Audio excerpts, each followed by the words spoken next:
Hi friends, welcome to அறிவு academy.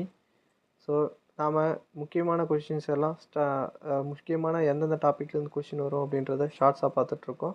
So இதில் அடுத்த டாபிக் பார்த்திங்கன்னா அஷ்டபிரதான் அப்படின்றது வந்து 8 அமைச்சர்கள் அப்படின்றது தான் வந்து மீனிங். ஸோ இது வந்து பார்த்திங்கன்னா யாருடைய அமைச்சரவைகள்னால் மராத்தியர்களில் சிவாஜியுடைய அமைச்சரவையில் இருந்த அஷ்டபிரதான் பற்றி தான் பார்க்க போகிறோம். ஃபஸ்ட்டு பிரதம அமைச்சரை வந்து என்னன்னு சொல்லுவாங்க அப்படின்னா பேஷ்வா அல்லது பந்த் பிரதான் அப்படின்னு சொல்லுவாங்க.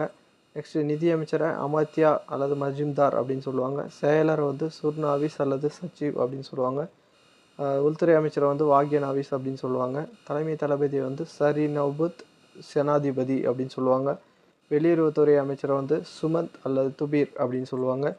தலைமை நீதிபதி வந்து நியாயதீஸ் அப்படின்னு சொல்லுவாங்க. தலைமை அர்ச்சகரை வந்து பண்டிட் ராவ் அப்படின்னு சொல்லுவாங்க.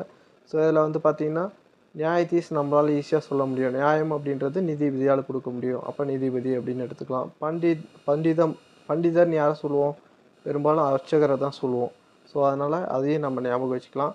நெக்ஸ்ட் வந்து அமர்த்தியா சென், அவர் நிதி தொடர்பானது அப்படின்றதுனால நிதி அமைச்சர் அப்படின்றத ஞாபகம் வச்சுக்கலாம். பேஷ்வானா பிரதம அமைச்சர் தான், அதிகாரம் மிக்கவர் அப்படின்றத நம்ம ஞாபகம் வச்சுக்கலாம்.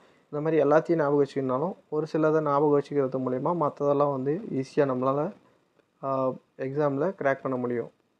ஸோ இந்த வீடியோ உங்களுக்கு பிடிச்சிருந்தது அப்படின்னா லைக் பண்ணுங்கள், சப்ஸ்கிரைப் பண்ணுங்கள். தேங்க்யூ.